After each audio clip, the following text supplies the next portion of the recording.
સમાચાર પર નજર કરીશું। અમરેલીમાં પાયલ ગોટીના મેડિકલ ચેકઅપને લઈને રાજકારણ તેજ થયું છે। ભાજપ પ્રવક્તા યજ્ઞેશ દવે કોંગ્રેસ અને આમ આદમી પાર્ટી પર આ વાતને લઈને પ્રહાર કર્યા છે। કોંગ્રેસ અને આમ આદમી પાર્ટી પ્રકરણને લાંબુ કરવાનો પ્રયાસ કરી રહ્યા છે। યજ્ઞેશ દવેના આ આક્ષેપ છે। બંને પાર્ટીના નેતાઓ રાજકીય રોટલા શેકી રહ્યા હોવાનો આક્ષેપ તેમના દ્વારા કરવામાં આવ્યો।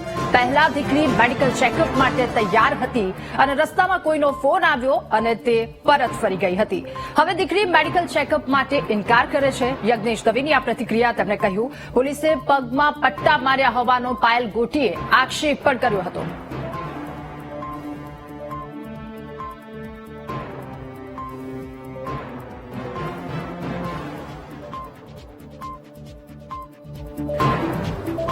તો યજ્ઞેશ દવેના કોંગ્રેસ અને આમ આદમી પાર્ટી પર પ્રહાર તેમના દ્વારા પ્રહાર કરવામાં આવ્યું। કહ્યું કોંગ્રેસ અને આમ આદમી પાર્ટી આ બંને પાર્ટી કે જે પ્રકરણને વધારે ખેંચી રહ્યા છે। આ બંને પાર્ટી આ વાતને લઈને પોતાના રાજકીય રોટલા શેકી રહ્યા છે।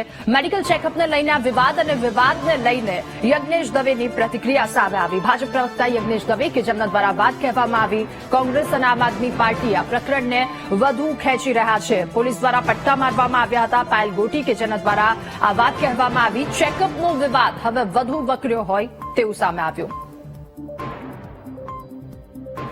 એક રાજકીય રોટલા શેકવાનું સાધન મળી ગયું હોય, પરેશ ધાનાણી હોય કે ગોપાલ ઇટાલિયા હોય એમના માટે અથવા તો જેની બેન કોઈ પણ રાજકીય નેતા હોય, કોંગ્રેસના હોય કે આમ આદમી પાર્ટીના નેતા હોય, આ એક રાજકીય નાટકો કરવાના શરૂ કર્યા અને રાજકીય રોટલા શેકવાના શરૂ કર્યા। એની સામે સરકારે પોતે પણ એ દીકરી માટે સંવેદના દાખવી। જો પોલીસે એમને પટ્ટા માર્યા હોય તો ગુજરાત રાજ્યના મુખ્યમંત્રી શ્રી ભૂપેન્દ્રભાઈ પટેલ અને ગુજરાતના ગૃહમંત્રી શ્રી હર્ષભાઈ સંઘવીએ એક પોલીસની ટીમ મોકલી, સાથે એક મેડિકલ ટીમ પણ મોકલી અને દીકરીને મેડિકલ માટે લઈ જવાની વાત કરી।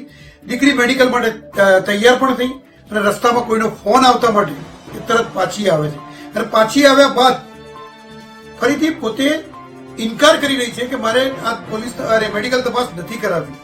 છતાં પોલીસે એને વિનંતી કરી કે તમે જો કહેતા હોય તો તમારા ઘરે મેડિકલની ટીમ બોલાવીએ, લેડી ડોક્ટરની ટીમ બોલાવીએ, એની સાથે તમે તપાસ કરાવો કે તમને પટ્ટા મારે છે કે નહીં। પરંતુ છતાંય આ દીકરીએ ઇનકાર કર્યો।